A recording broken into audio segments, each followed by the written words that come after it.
પહોંચી જ ગયો છું. બસ હમણાં બેગ મૂકીને નીકળું જ છું. ઓકે? હા હા. અરે વિવેક, એ વિવેક, તારો ફોન વાગે છે. કોણ છે આ? વિવેક જેવી વસ્તુ હોય કે નહીં માણસમાં?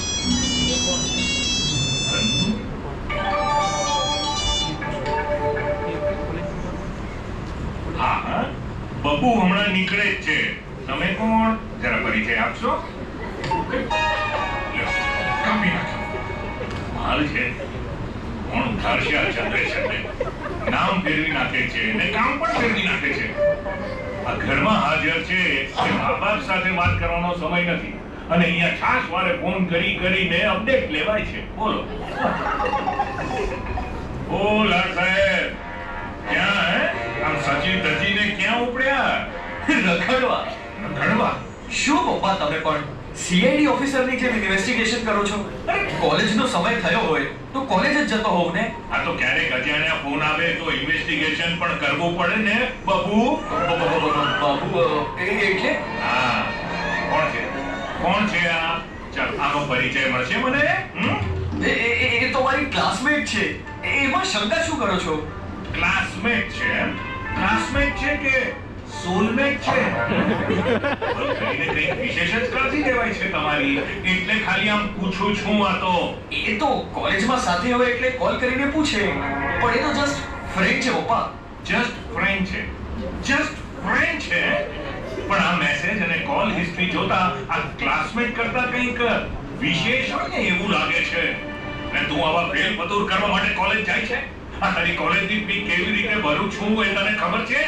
ખબર છે મને પપ્પા, પણ એ તો તમારી ફરજ છે ને. એમાં વળી તમે મારા ઉપર ઉપકાર થોડો કરો છો. હા, તો સારામાં સારું ભણવું એ પણ તારી ફરજ છે.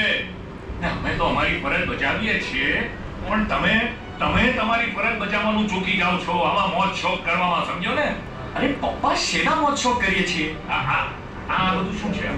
શું છે આ બધું? આ લિવાઇસના કપડા, રીબોકના બૂટ, એપલનો મોબાઈલ, બ્રાન્ડ સિવાય તો એકેય વસ્તુ સાહેબને ફાવતી જ નથી. અમે તને જરૂર પડે ને ત્યાં ખર્ચ કરવા માટે રૂપિયા આપીએ છીએ, તને જરૂરી લાગે ત્યાં ખર્ચ કરવા માટે નહીં, સમજ્યો? શરૂ થઈ ગયું તમારું ખર્ચ પુરાણ. હા બસ ભાઈ, તમને તો ખર્ચ પુરાણ જ લાગવાનું ને. એક વખત કમાવા તો જાઓ. તમે જાતે કમાઈને આ બધું લેશો ને ત્યારે આ પુરાણ તમને સમજાશે. એમાં કોઈને પૈસાની કિંમત જ નથી. બધા પાણીની જેમ પૈસા વાપરે છે. અને પેલો મોટો એ પણ સમજતો તો છે જ નહીં. કોણ પાણીની જેમ વાપરે છે પપ્પા? હું તો કમાઈને વાપરું છું ને. એમાં આટલું બધું કચકચ શું કરો છો તમે? હવે કમાઈને વાપરો છો બરાબર છે, પણ એટલે મન ફાવે તેમ ઉડાડવાના. અને જરા બચત કરતા શીખો ને. તો તમારા મતે અમારે શું કરવું જોઈએ પપ્પા? ઘરમાં કોઈ વસ્તુ લાવવાની જ નહીં? કારણ કે કોઈ નાની વસ્તુ ઘરમાં આવે એટલે તમે બચતનો ઢંઢેરો પીટવાનું શરૂ કરી દો છો. અને આ મમ્મી પણ નાની વાતમાં કટકટ ચાલુ જ રાખે છે. ક્યારેક અતિથિ મૂડી આવી હોય તો ફોન ઉપર ફોન ચાલુ થઈ જાય. અતિથિને બહાર બધે ફરવાનું આવડે છે, ઘરનું કોઈ કામ નથી આવડતું. મમ્મીની આ રોજની રામાયણ છે. અરે અમારી કોઈ પર્સનલ લાઈફ જ નથી. સ્વતંત્રતા જેવું કંઈ હોય કે નહીં ઘરમાં? અમારા પૈસા છે, અમે ગમે તેમ વાપરીએ. એમાં વારે વારે કટકટ શું કર્યા કરવાનું? ભૂલ થઈ ગઈ મારી. સોરી, મને નહોતી ખબર કે તમે આ ઘરમાં આટલા ગુંગળાઈને જીવો છો. તો એક બાપ તરીકે દીકરાની બળતરા થાય ને એટલે કહું છું. બાકી તમારી જિંદગી છે, તમને સંપૂર્ણ સ્વતંત્રતા છે. તમારે કેવી રીતે જીવવી એ નિર્ણય તમારે કરવાનો છે. ઓકે? તમે ખાલી બોલો છો પપ્પા, પણ અમને અમારી રીતે જીવવા ક્યાં દો છો? જરા જમાના પ્રમાણે ચાલતા શીખો ને પપ્પા. કંટાળી ગયા છે હવે તમારી રોજની કટકટથી. મા બાપ દીકરાઓને ક્યારે સમજતા થશે? ખબર નહીં એ આપણી લાગણીઓને ક્યારે સમજશે. ભાઈ વિવેક, હવે હું થાકી ગયો છું. મારે હવે ફ્રીડમ જોઈએ છે, બસ. પ્રિતેશભાઈ, મને નથી લાગતું કે તમને આ ઘરમાં ફ્રીડમ મળે. તો હું હવે અલગ થઈ જઈશ યાર. હવે હું આ બંધનમાં નથી રહેવા માંગતો. પણ પ્રિતેશભાઈ, તમે લોકો આમ અલગ થઈ જશો તો લોકો શું કહેશે? અરે ભાઈ, લોકોને જે વિચારવું હોય એ વિચારે. લોકોની ચિંતામાં આપણે થોડું પડી મરાય.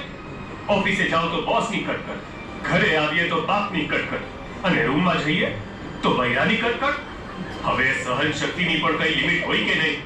અને અદિતિએ તો મને ક્યારનું કહી દીધું હતું કે મને આ ઘરમાં નથી ફાવતું, એટલે હવે મારે તો અલગ થયા વગર છૂટકો જ નથી.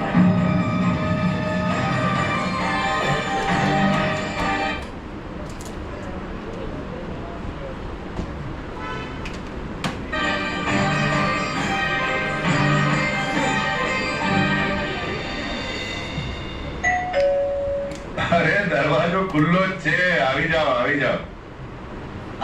નમસ્તે અંકલ. અરે શરદ, આવ આવ. બેસ બેસ દીકરા બેસ. કેમ છે, ઘરે બધા મજામાં? હા અંકલ, ઘરમાં બધા મજામાં છે.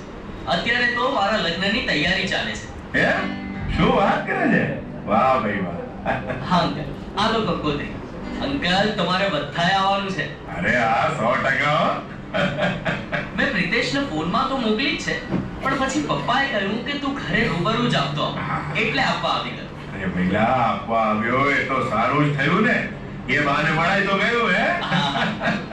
પણ તું એકલો કેમ આવ્યો? તને લઈને આવ્યો હોત તો આમ પણ તારા પપ્પાને મળ્યાને ઘણો સમય થઈ ગયો.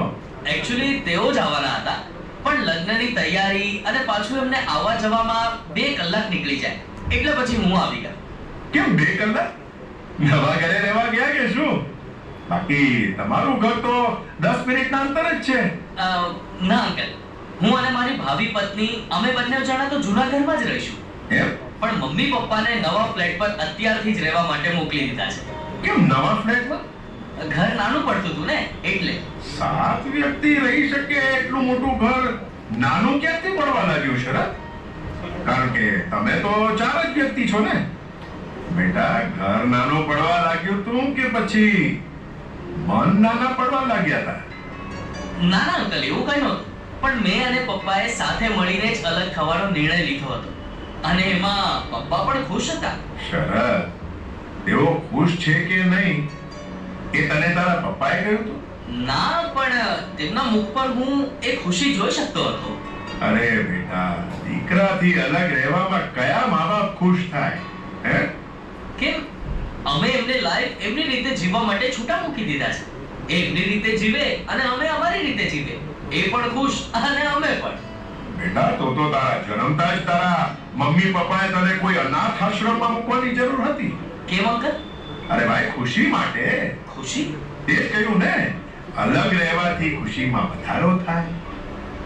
શરદ, મા-બાપ દીકરાને મોટો કરવામાં આખી જિંદગી ખર્ચી નાખે અને પછી એ જ દીકરો પોતાના સ્વાર્થ માટે મા-બાપને અલગ કરી દે, તે કેવું કહેવાય? તો હવે આ લગ્ન તું તારા ખર્ચે જ કરવાનો હોઈશ ને? કેવી વાત કરો છો અંકલ?